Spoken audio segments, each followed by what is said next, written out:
Sejam bem-vindos ao Engenheiro da Nossa Geração, o podcast onde a tecnologia encontra a humanidade. Guilherme Alberto é meu nome, sou desenvolvedor com foco no Odoo. Para o dia de hoje vamos apresentar Cláudio Amaro, um DevOps experiente com foco em arquitetura de softwares. Obrigado. Olá, Guilherme. Então, como Cláudio, está? estou bem, e você, como vai? Estou bem, mas achei essa tua introdução aqui um pouco exagerada, mas estamos aqui, vamos passar aquilo que temos de conhecimento, que é para o público em geral. Eu desejo já agradecer-te pelo convite. Sinto-me muito lisonjeado por receber esse convite e nem pensava que seria se calhar um dos primeiros convidados. Não sei como é que está a sua agenda, mas desde já agradeço bastante por isto e vamos aqui partilhar o nosso conteúdo.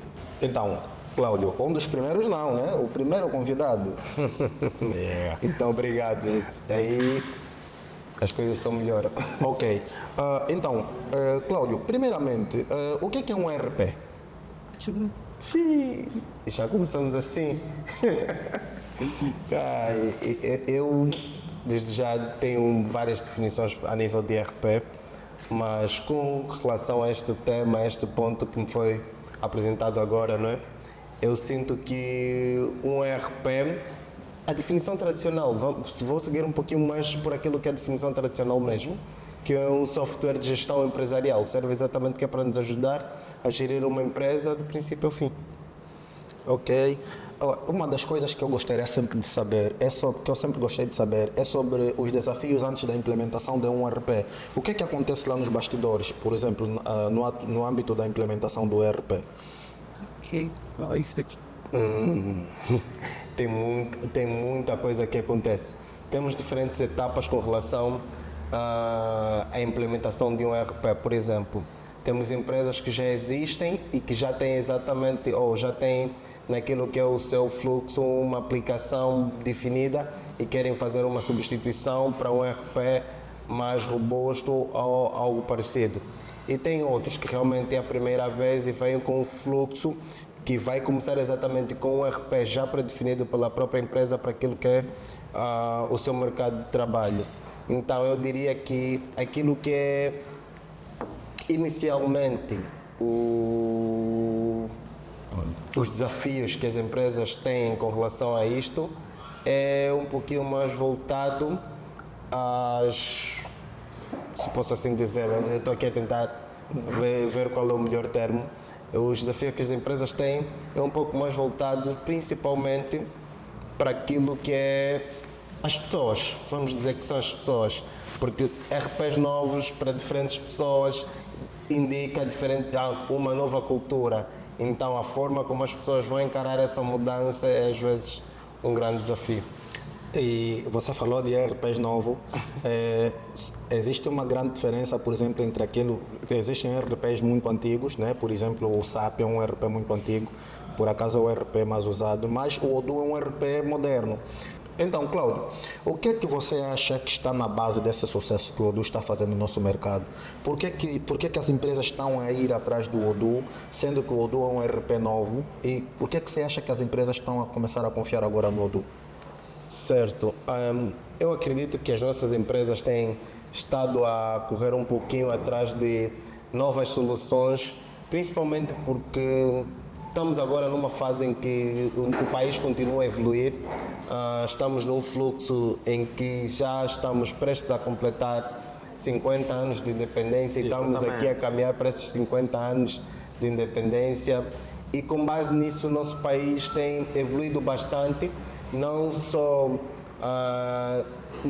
em mercados agrícolas, se posso assim dizer, mas também tem tido aquela evolução com relação à tecnologia. Então, hoje em dia, as empresas têm as suas necessidades muito mais voltadas para aquilo que é a otimização dos seus negócios, a otimização daquilo que é o seu próprio produto. Exato. E eles querem, se calhar, respostas mais rápidas e softwares mais integrados. Exatamente. Então, com relação a essa questão da integração, com relação à questão muito voltada para aquilo que é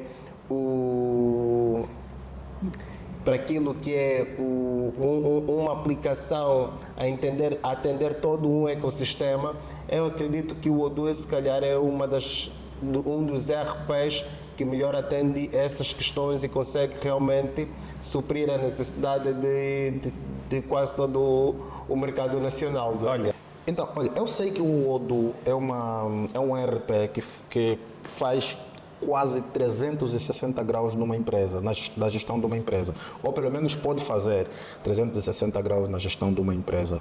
Então, isso que estás aqui a dizer sobre os quase 50 anos de independências agora, né? E as nossas empresas aqui a nível do país, eu digo que algumas estão a se descobrir, algumas começaram a descobrir novos ERPs. Então, eu acho que, sim, faz todo sentido que o Odoo seja uma das melhores ferramentas para as empresas no mercado atual. Então, esse é um podcast que está a começar, Cláudio. E nesse podcast nós vamos falar só mesmo disso, né? Vamos falar com técnicos e vamos falar sobre aquilo que os técnicos fazem. E eu sei que o Cláudio é DevOps, conforme eu falei na introdução e lá no princípio, né? Cláudio, e já agora, como está estruturado o Odoo? Né? Em termos de estrutura, como é que está o Odoo? Antes de falar dessa questão ligada a como é que está estruturado o Odoo, eu gostaria também de falar sobre mim. Força. Tu apresentaste-me como DevOps, mas eu tenho uma vertente um pouquinho também ligada para aquilo que é exatamente a veia de desenvolvedor, que é a minha principal função atualmente, não é? Eu sou desenvolvedor de raiz porque gosto de desenvolver, modelar e exatamente também aquele estressezinho que temos a nível de programação, que é uma dopamina excelente, uma dopamina boa para o dia a dia, e eu gosto bastante disso. Qual era a questão mesmo, enganando? A estrutura do Odoo, como é que ele está estruturado, assim, em termos de arquitetura, nesse caso? Ok. Nós, a nível do Odoo, temos diferentes vistas ou visualizações, não é? E eu preciso compreender exatamente, estamos a falar agora aqui de uma arquitetura mais de aplicação ou uma arquitetura a nível de sistemas em si. Tu queres saber uma arquitetura em que camada? Por exemplo, olha aqui, quando estamos por exemplo, eu quando escolhi, né, ou quando escolhemos o tema de arquitetura de ERPs, nós queríamos ver, né, como é que o próprio Odoo está estruturado, né? Isso é para nós mostrar aí no pessoal que nos acompanha, como é que está estruturado o Odoo e como é que ele funciona a nível de uma arquitetura assim de rede, por exemplo. Ok, pô. Então, neste caso, a nível da arquitetura de aplicação em si, o Odoo tem naquilo que é o seu back-end Python para desenvolvimento, depois tem a nível do seu front-end uma combinação de JavaScript e XML, e também tem uma componente, em alguns casos, né, ligado a uma linguagem bem específica do próprio Odoo, que é o próprio QWeb. Sim. E também tem depois aquilo que é uma questão mais ligada à API, não é? Que vamos já um pouquinho mais voltado para o RPC e coisas similares, que ficam também aquilo que é integrado para o Odoo, principalmente para aquilo que é o JSON também, para comunicação com outras aplicações e interação também com a própria plataforma.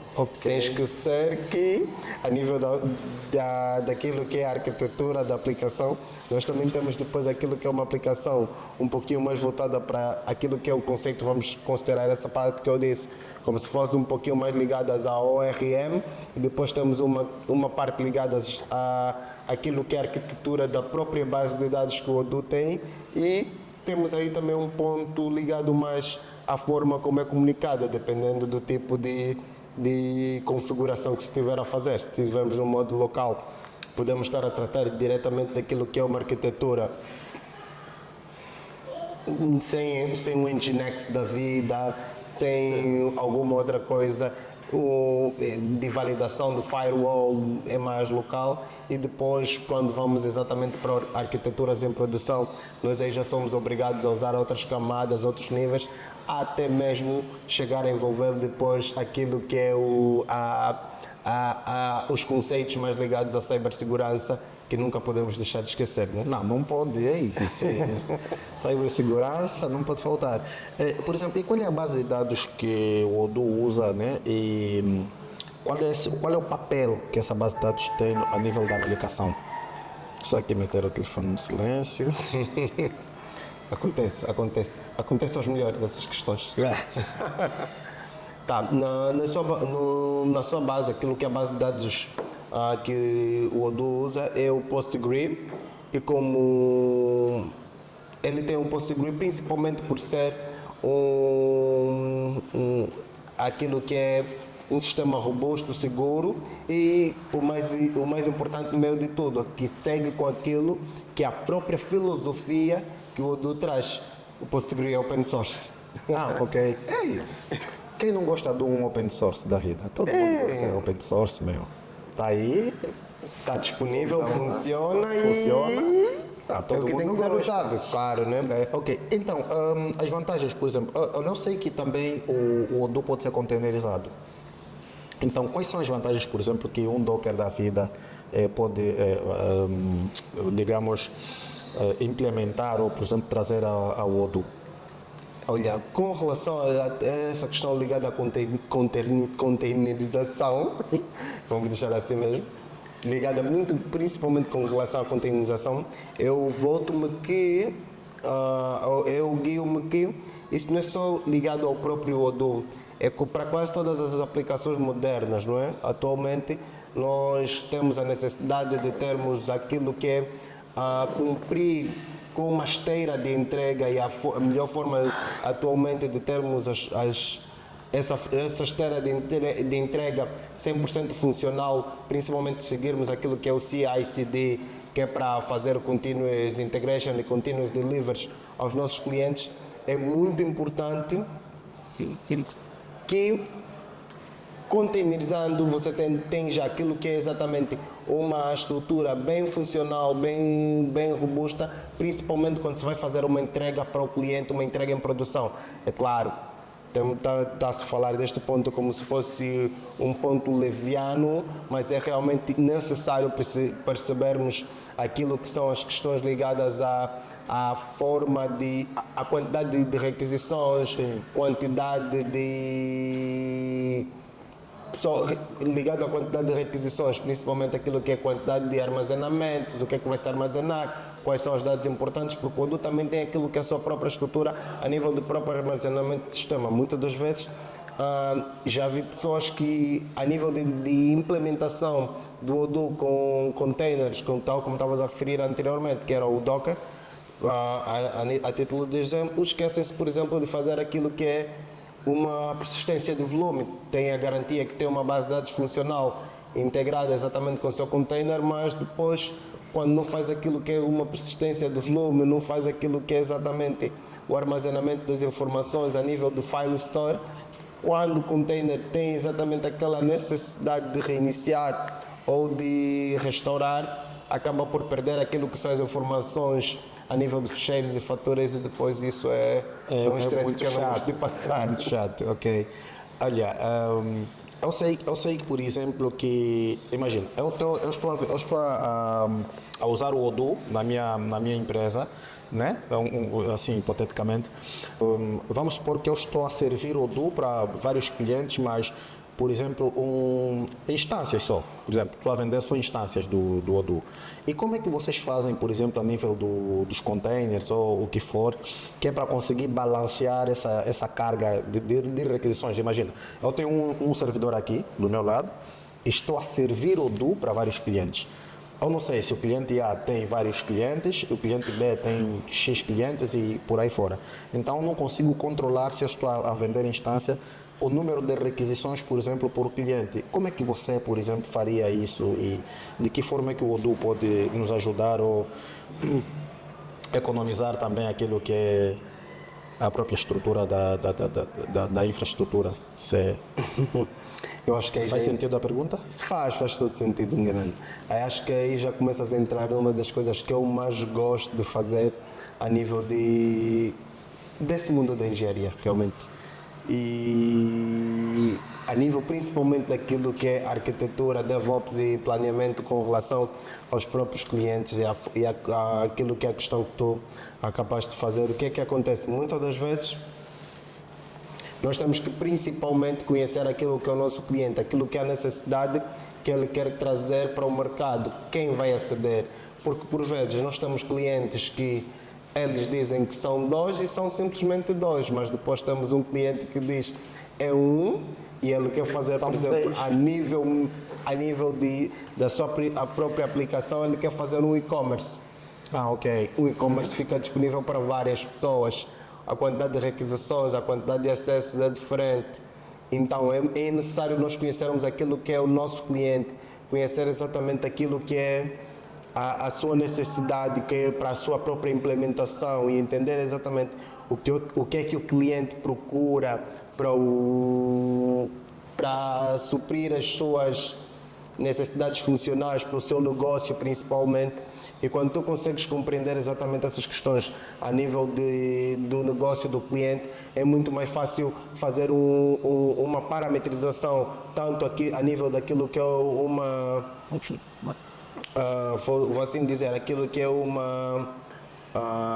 estou à procura do termo correto, não sei se pode dizer, é escalonamento horizontal ou vertical. E por acaso seria a minha segunda questão. Eu queria perguntar acerca de segurança e escalabilidade, né? Como é que seria isso?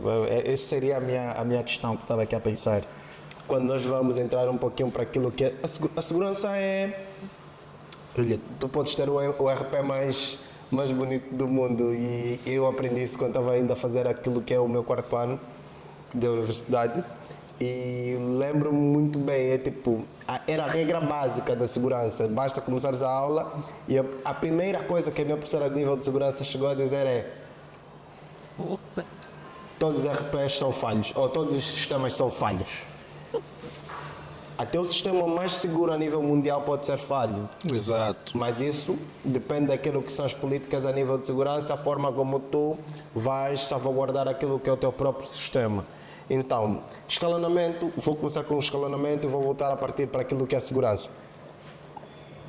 Escalonamento, dependendo daquilo que tiver a ser usado, tu podes ter um escalonamento vertical ou horizontal. Se tiveres uma Amazon da vida ou uma AWS, isso é muito fácil de replicar, que é para ter um escalonamento horizontal ou vertical, dependendo também da forma como tu vais ter aquilo que são os teus balanceadores de cargas, não é? Então isso é uma questão um pouquinho mais voltada também para aquilo que são os conceitos ligados à infraestrutura, e depois vamos para aquilo que são os conceitos ligados à segurança.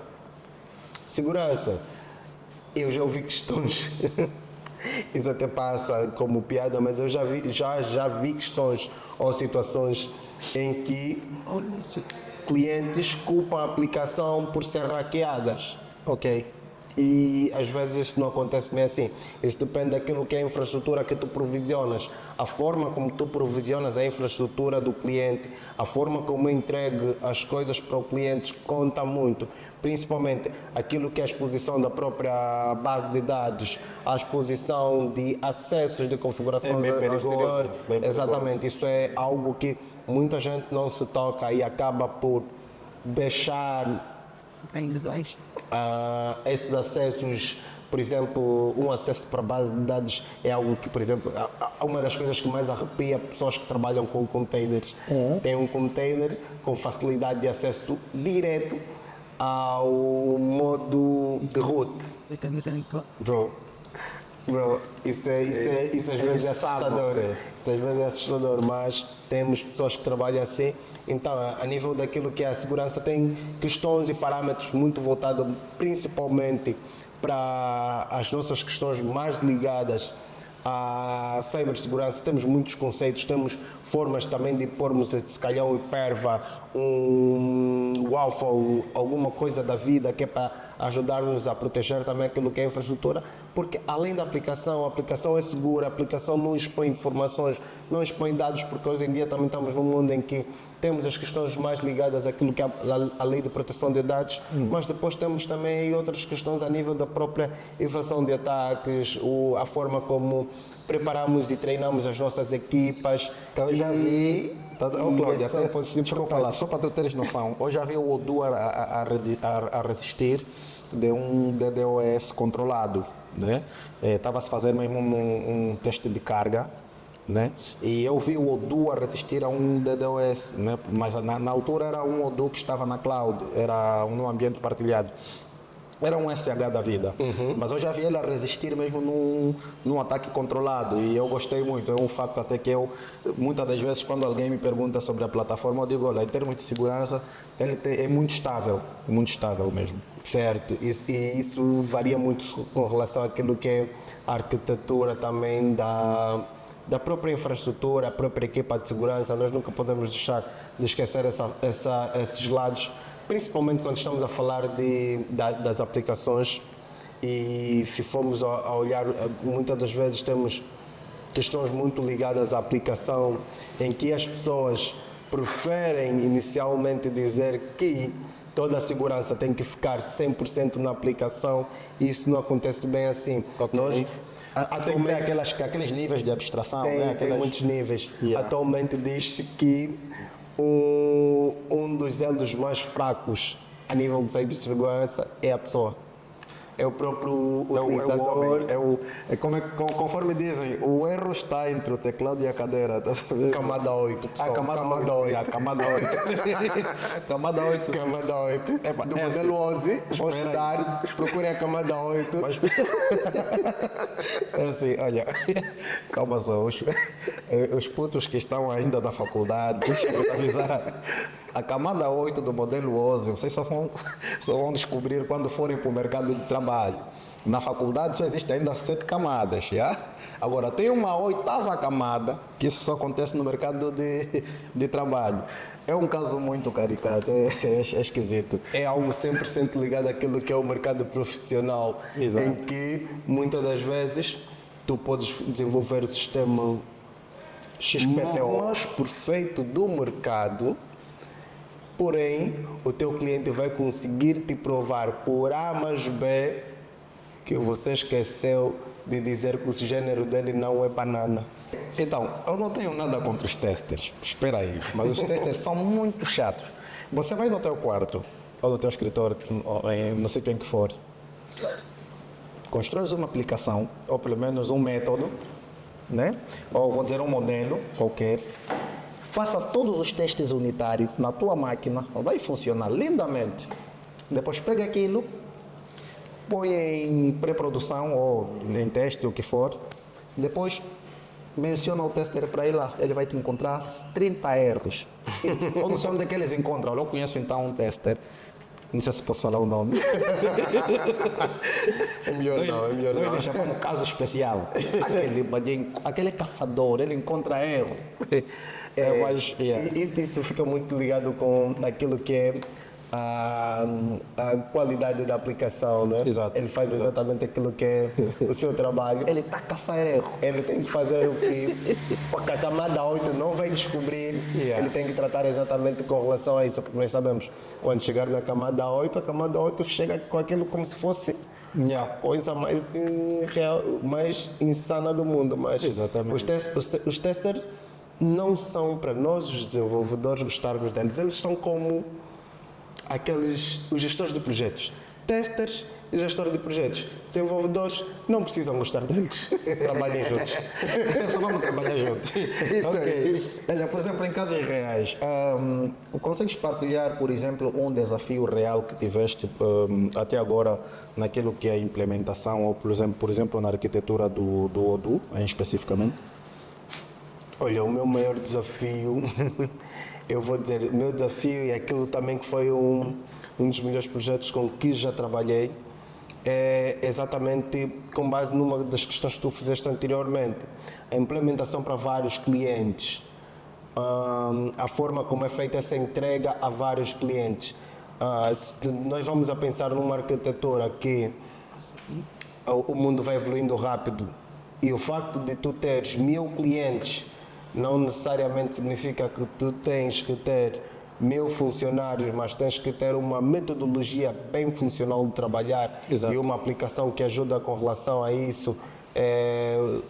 Por exemplo, uma Netflix não tem que ter necessariamente 1000 pessoas a trabalharem no seu core e para o mundo inteiro, ou mais do que devia, né? Uma pessoa por cada pessoa, ou um funcionário por cada pessoa, se fosse assim dizer. Mas a forma como ele estrutura aquilo que é a sua arquitetura, o seu conceito, a sua base, eu considero esse se calhar um dos melhores, um dos melhores projetos que eu já trabalhei e um dos projetos que mais me deu robustez para o mercado inteiro. Então, Qual projeto? é um projeto que envolve exatamente o desenvolvimento de um SaaS, Sim. SaaS em si, Yeah. e dentro daqueles SaaS tínhamos que trabalhar na arquitetura, a forma como a arquitetura é pensada para o cliente, sem muito conceito de tecnologia, como se tu tivesses que ser o expert em supervisionar um Nginx, o expert em disponibilizar domínios ou alguma coisa assim, nem como o cara mais famoso da Google que serve só para ganhar, porque ele é especialista em HTTP só quer esse salário. Ok. Cláudio, me diz uma coisa. Quais são os erros mais comuns, né?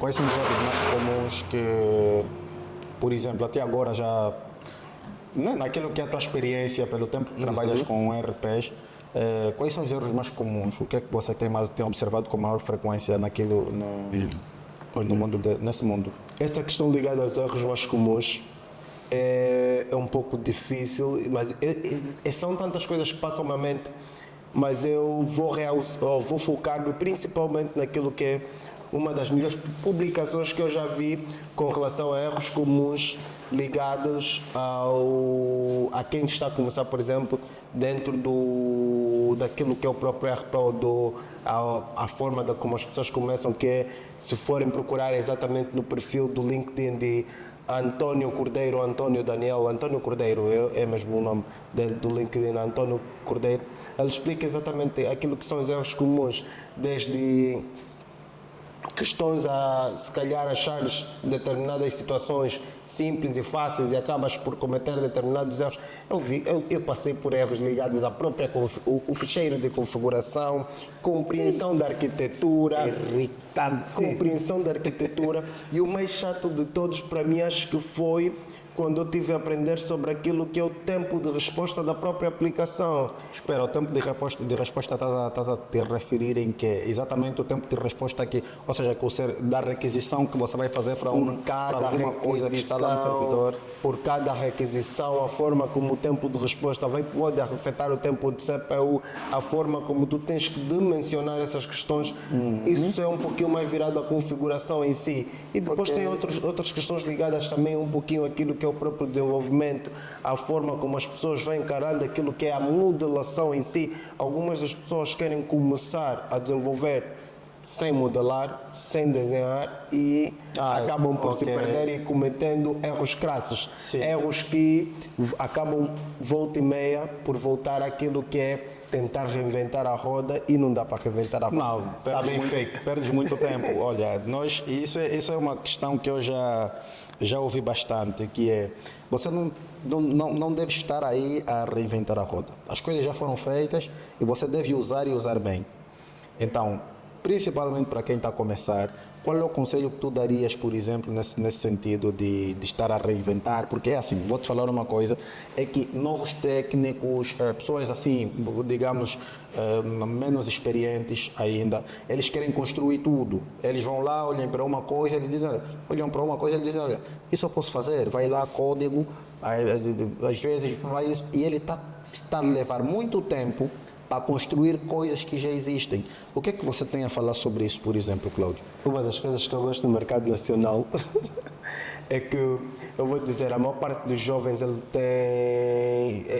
maior parte dos jovens estão com muita pressa. Tem uma necessidade, uma ânsia pelo o poder do conhecimento, que é algo que eu acho mesmo incrível. Então eles vão atrás disso com uma fome, uma gula que é única. Yeah. O que faz com que a maior parte dos jovens vai para trás disso, às vezes cometendo erros crassos, Que é normal, que é normal. muito normal de passar, Vivendo e aprendendo. mas ainda assim não desistem. Então eu gosto desta forma de pensar da maior parte dos jovens. Sou jovem, não sou senhor, pode parecer mais não sou. Depois, né, estamos a falar jovem no mundo profissional, né? Pessoas que estão a começar. Tal como é o canal, né? Tal como é o canal. Esse canal não é jovem, esse canal é embrião. É exatamente isso. Então, Eu gosto disso nos jovens e acho que se calhar a forma como eles começam e o que eles vão atrás também de, se posso assim dizer, daquilo que é as respostas para as novas soluções ou os erros que vão cometendo, uma coisa normal, uma coisa do cotidiano. É normal passar por esses erros, é normal cometer erros de crude sem acabar por apagar a base de dados de produção, porque no final do dia vamos mesmo ocupar o estagiário, mas eu acho isso Não, normal. a culpa é sempre do estagiário, mas eu sempre digo, olha, para pessoas que estão a começar agora, principalmente para novos desenvolvedores, eu sempre digo, olha, façam backup. É importante. Ou não faz e arrisca a vida. Arrisca a vida. Podes perder salário, dinheiro e processo básico.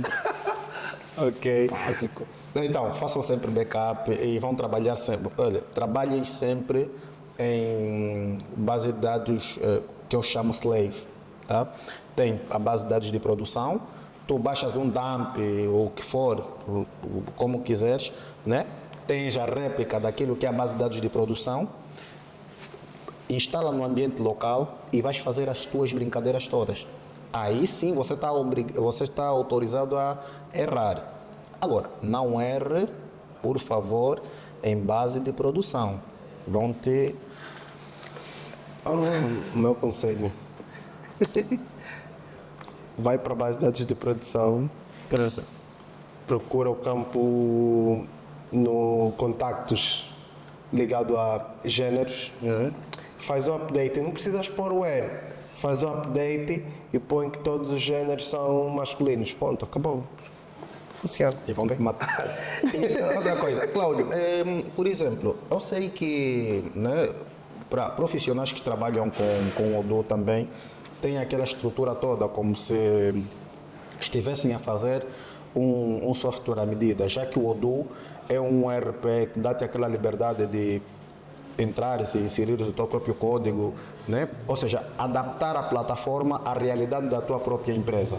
O Odoo, olha, atenção, o Odoo é um ERP, né? Para quem não conhece, ele é um ERP que dá-te a possibilidade de adaptares, né?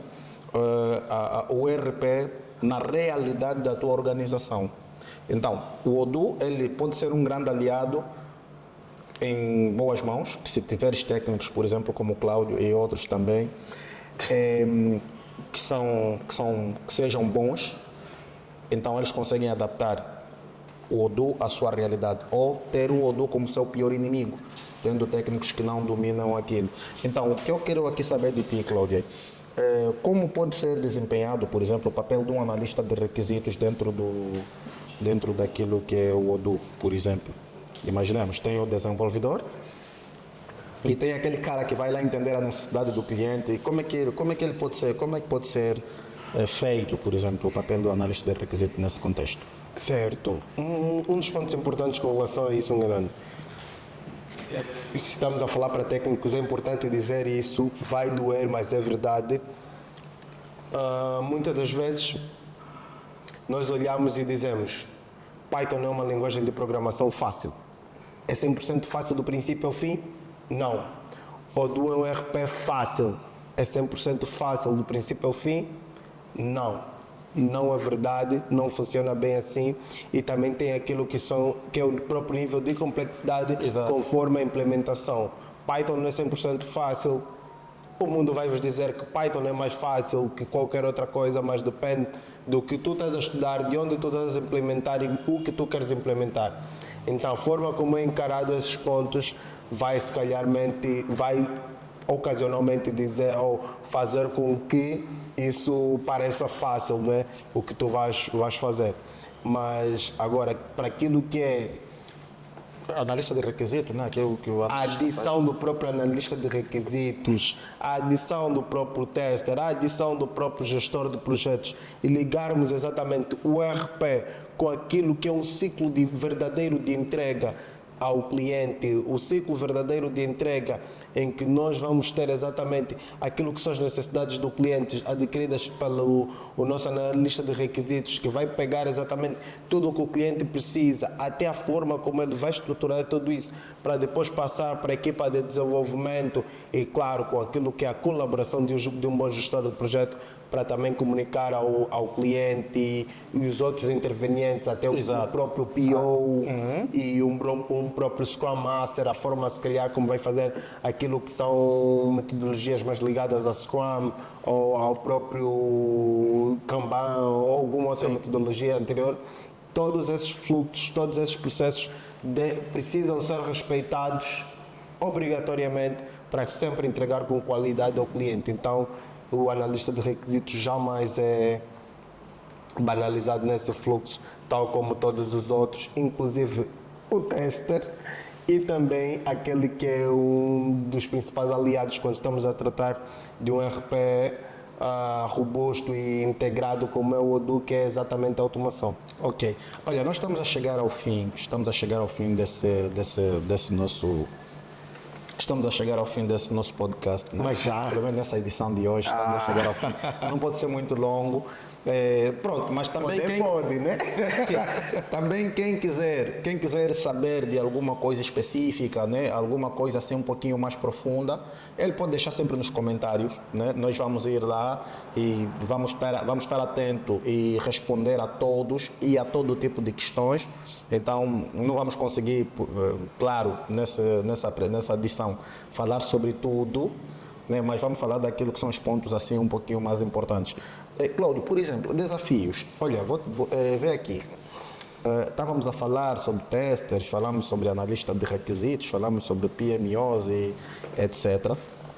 Então, eu gostaria de saber exatamente como um desenvolvedor, qual, por exemplo, né, tem agora aqui pessoas que devem estar a nos assistir agora, que se pretendem ser desenvolvedores ou são desenvolvedores Odoo, né, que será por acaso o próximo tópico. Como desenvolvedor, o que é que é normalmente, ou o que é que tem sido normalmente desafiante para os desenvolvedores dessa plataforma?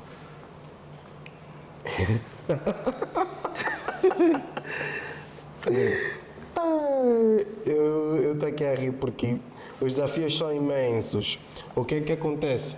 Muitas das empresas, muitas das pessoas tentam fazer aquilo que é o corta-mato, encurtar o caminho e tentar chegar numa solução mais rápida e menos custosa possível. Entretanto, neste corta-mato, acabamos por cortar muitos processos. Acreditamos, tal como eu disse anteriormente, que o ERP é extremamente fácil e simples de implementar e que vai servir para o mercado do jeito mais fácil possível, encarando tipo, isso é XPTO, não faz básico, sentido, vou pôr para o meu sistema e vai funcionar, e a partir da manhã, depois de implementar o Odoo, eu tenho milhões em faturação. Não, isso não acontece bem assim. Existe um ciclo a ser respeitado e a forma como muitas das empresas encaram esse fluxo, Sim. sendo principalmente mais fácil, e é mais fácil com o Odoo,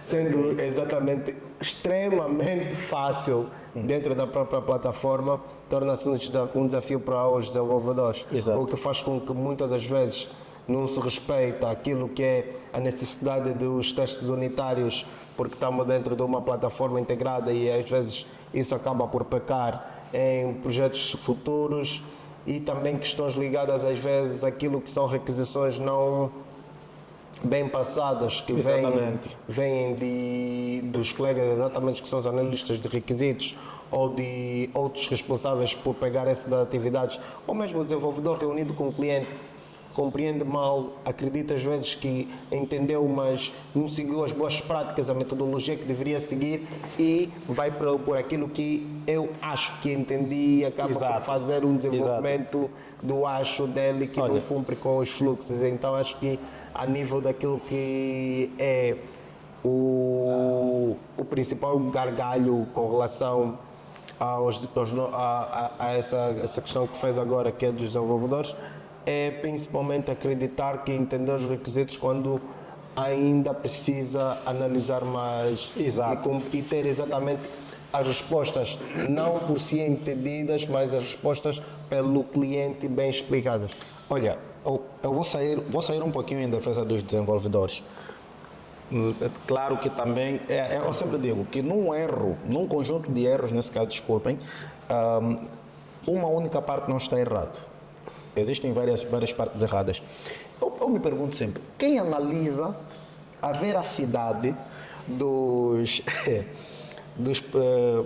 dizer, das tarefas que os analistas, por exemplo, de requisito vão escrever num gira da vida?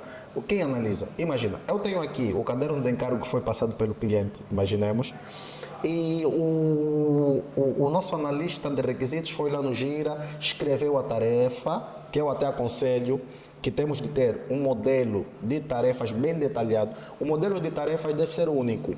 Eu acho isso, Cláudio. Sabes o porquê? Porque isso facilita a vida também do desenvolvedor. O desenvolvedor chega na organização, ele é novo. Quando fala, vem aqui, Cláudio. O nosso modelo de tarefas é esse. Aquilo facilita. Então, eu me pergunto assim, tá bom, eu sou desenvolvedor, né? Assim. E quem vai verificar se este requisito ou essa tarefa está mesmo com base naquele requisito? Isso também é uma coisa isso é algo que, tal como eu disse anteriormente, vai muito de encontro com aquilo que são as metodologias ou as práticas da própria empresa em si, que está a fazer a implementação e a forma como implementa. Por exemplo, determinadas empresas têm o hábito que, para fazer aquilo que é a validação do que vai entrar em produção, desde o gira ou seja lá o que tiverem que usar, vai inicialmente ter a validação do próprio cliente. Até mesmo para aquilo que são as tarefas, tal e qual como ele vai escrever, conversa com o cliente. Olha, só para ver se eu compreendi, isso é exatamente assim, é isso que deve seguir. Com a aprovação do cliente do avô positivo, sim, aí é feita a implementação, mitigando aquilo que são os riscos com relação aos desenvolvimentos, sim, que realmente se calhar não vão de encontro com aquilo que é a necessidade do cliente. Mas é claro, né? Se essas boas práticas não forem, tal como eu estou a dizer, muitas das coisas é metodologias, boas práticas, e vamos assim dizer, como se não tivéssemos que ignorar nenhum desses pontos. Tentamos seguir mesmo o fluxo de desenvolvimento. Nós às vezes achamos muito chato olhar para aquilo que é um caderno de metodologias ou de boas práticas ligadas àquilo que é o fluxo de entrega e queremos simplesmente voltar ou focar naquilo que é entrega. Tu consegues fazer bem a primeira entrega com requisitos, sim, fracos. Ok. Com requisitos fracos, tu consegues fazer bem a primeira entrega. Olha, mas isso é uma coisa que sempre me intrigou. Vamos deixar essa questão para quando falarmos de desenvolvimento, né? Porque senão depois vamos começar a entrar muito naquilo que é o desenvolvimento, vamos sair daqui hoje. Então, assim, rapidamente, Cláudio, diz aí, como é que tu vês o Odoo no mercado nacional daqui a 5 anos? Odoo daqui a 5 anos. 5 anos, não é? 5 anos. 2030, pronto. Olha, eu não sei como é que estão os outros RPs a evoluir, mas daquilo que é a minha visão e a forma como eu acompanho o Odoo, muito provavelmente nós vamos ter como um dos RPs que mais vai ocupar o mercado nacional, principalmente, falando de Angola principalmente, né? Mas vai ocupar aquilo que é o nosso mercado nacional e a forma como o próprio Odoo também está preocupado em fazer as suas evoluções para o mercado mundial. Exato. Temos aquilo que é um mercado nacional muito voltado naquilo que é a facilidade de evolução, a facilidade de ter exatamente componentes novos e ter questões não só voltadas com aquilo que são as questões fiscais, mas também com a forma como vai atrás daquilo que são os seus clientes, a forma como vai captar aquilo que são as suas novas leads, a forma como vai dar tratamento ao seu próprio negócio. Então eu acredito que o Odoo é dos RPs que ameaçadoramente em 5 anos pode ter uma boa parte do mercado nacional, só para não dizer que Pode ter um boom. pode tentar monopolizar. Para não dizer todos. Olha, por exemplo, nós estamos agora num cenário, vou dizer assim, numa atualidade em que a inteligência artificial tem estado a ganhar um espaço, vou dizer, estrondoso. Né? Tu vês o Odoo a ser uma plataforma com inteligência artificial empresarial, por exemplo, né? Ou se tu vês, na verdade seria, se o Odoo poderá evoluir para uma plataforma com inteligência artificial empresarial, tu vês o Odoo a evoluir para esse lado? Olha, isso já nem é tipo algo do futuro, isso já é uma realidade. O Odoo nas suas duas últimas versões, 18 e 19, teve principalmente a trabalhar neste ponto, que é um dos principais pontos ligados àquilo que é a tecnologia atual, a necessidade atual do mercado, a forma como tem exatamente aquilo que é o próprio Helpdesk associado. Helpdesk, eu estou aqui a tratar a Helpdesk, vamos por termo mais nacional, mais correto. Temos aqui aquilo que é o nosso apoio ao cliente, mas ligado também com a própria inteligência artificial para dar respostas a algumas necessidades do próprio cliente, e tem uma facilidade de integração com o negócio, até mesmo com apoios e ajudas com aquilo que são possíveis leads que realmente estão em fases de conversão. Não é?